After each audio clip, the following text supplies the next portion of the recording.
आज मुझे 7th India water week का उद्घाटन करके हार्दिक प्रसन्नता हो रही है।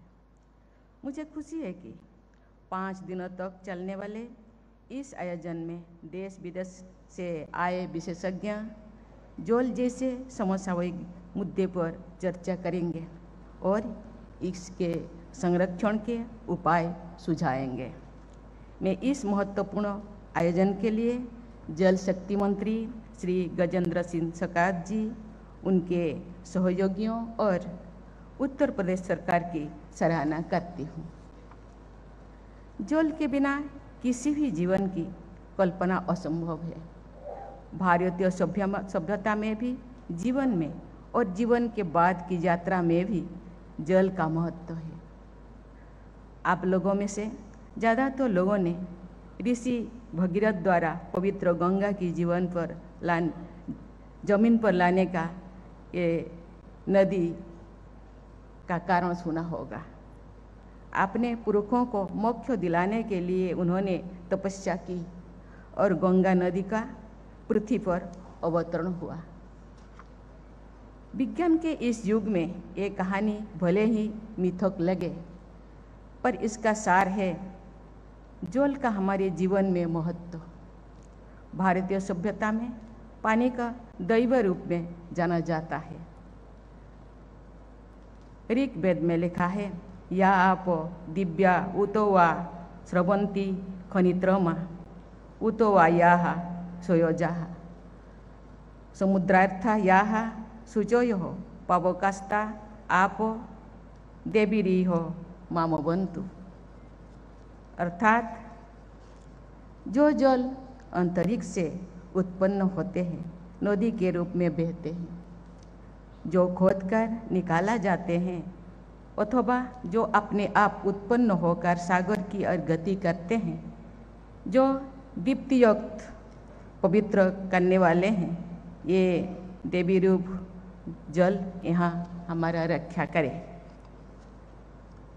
यही वजह है कि पानी के समस्त स्रोतों को पवित्र माना जाता है। लगभग हर धार्मिक स्थल नदी के तट पर स्थित है। ताल, तलैया और पोखरों का स्थान समाज में पवित्रता का होता रहा है। पर वर्तमान समय पर नजर डाले तो कई बार स्थिति चिंताजनक लगती है। बढ़ती हुई जनसंख्या के कारण हमारी नदियों में और जलाशयों की हालत क्षीण हो रही है। गंगा के पोखरे सूख रहे हैं। गांव में पोखरी का हालत खराब होते जा रहा है। कई स्थानीय नदियां विलुप्त हो रहा है। कृषि और उद्योगों पर जल का दोहन जरूरत से ज़्यादा हो रहा है। धरती पर पर्यावरण संतुलन बिगड़ते लगे हैं।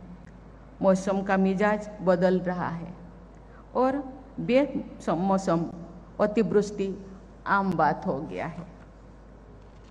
इस तरह की परिस्थिति में पानी के मैनेजमेंट पर विचार विमर्श करना बहुत ही सराहनीय कदम है।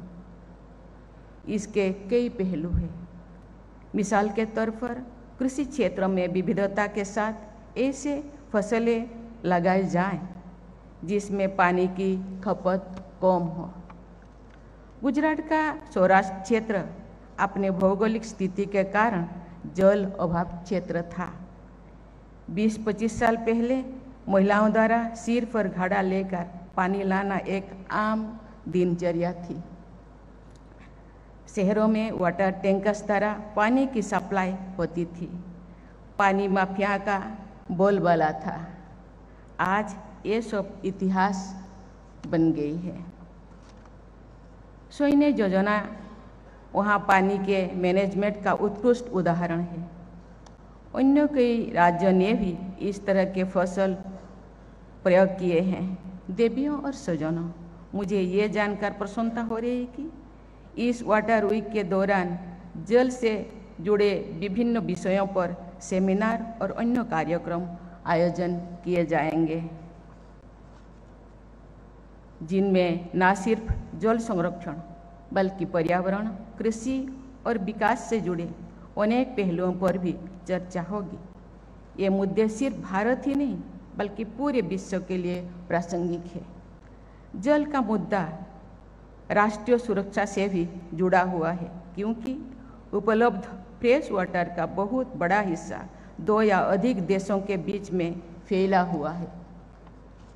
ये संयुक्त जल संसाधन किसी भी देश द्वारा दूसरे देश के खिलाफ हथियार के रूप में प्रयोग किया जा सकता है और अंतर्राष्ट्रीय संघर्ष का रूप ले सकता है।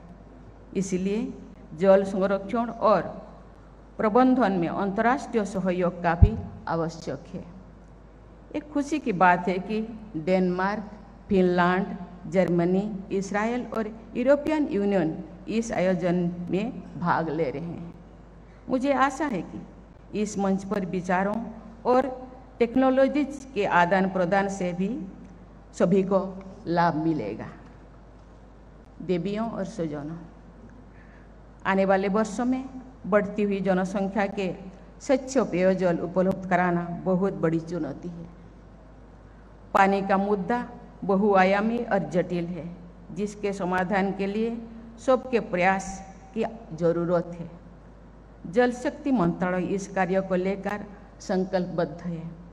भारत सरकार ने वर्ष 2019 में जल जीवन मिशन की शुरुआत की थी, जिसका लक्ष्य वर्ष 2024 तक हर ग्रामीण घर में नल से जल पहुंचाना है।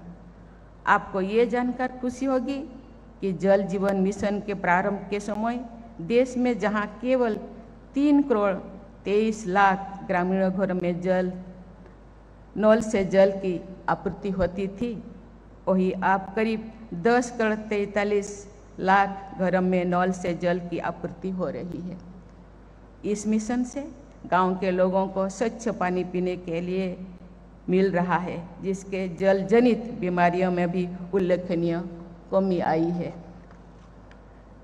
नल से घर घर जल की आपूर्ति ने पानी की बर्बादी को तो रोका ही है, साथ ही उसके दूषित होने की संभावना को भी कम किया है। इस मिशन से हमारी बहनों बेटियों को पानी के लिए समय और ऊर्जा नष्ट नहीं करनी पड़ रही है।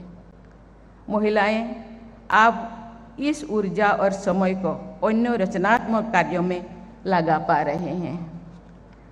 पानी हमारे किसानों और कृषि के लिए भी एक प्रमुख संसाधन है।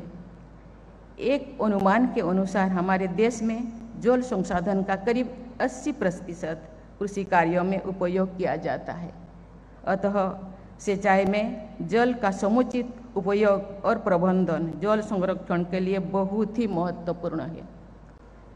वर्ष 2015 में शुरू की गई प्रधानमंत्री कृषि सिंचाई योजना इस क्षेत्र में एक बड़ी पहल है। देश में सिंचित क्षेत्रों को बढ़ाने के लिए ये राष्ट्रव्यापी योजना लागू की जा रही है। जल संरक्षण लक्ष्यों के अनुरूप ये योजना पर ड्रॉप मोर क्रॉप सुनिश्चित करने के लिए सटीक सिंचाई और वाटर सेविंग टेक्नोलॉजीज को अपनाने को भी परिकल्पना करती है। सरकार ने जल संरक्षण और जल संसाधन प्रबंधन को बढ़ावा देने के लिए जल शक्ति अभियान शुरू किया है, जिसके अंतर्गत पारंपरिक और अन्य जल निकायों का नवीनीकरण, बोरवेल का रीयूज और रिचार्ज, वाटर शेड विकास और गहन वनरोपण द्वारा जल संरक्षण और वर्षा जल संचयन को बढ़ावा दिया जा रहा है। देवियों और स्वजनों, आगामी दशकों में भारत की शहरी आबादी के तेज गति से बढ़ने का अनुमान है। शहरीकरण के फलस्वरूप वाटर मैनेजमेंट और वाटर गवर्नेंस सिस्टम की आवश्यकता होगी। इस सिस्टम से जल का समान और सतत वितरण तथा रिसाइकलिंग जैसे कार्य प्रभावी रूप से हो सकेंगे। इन कार्यों को पूरे करने के लिए टेक्नोलॉजी की अहम भूमिका होगी। इसलिए मेरी साइंटिस्ट, टाउन प्लानर्स और इनोवेटर्स से अपील है कि वे इन कार्य के लिए अत्याधुनिक तकनीक विकसित करने का प्रयास करें। अभी हमने 2 जल योद्धाओं अकेले टुडू जी और हीराबेन जी के सफलता की कहानियाँ सुने।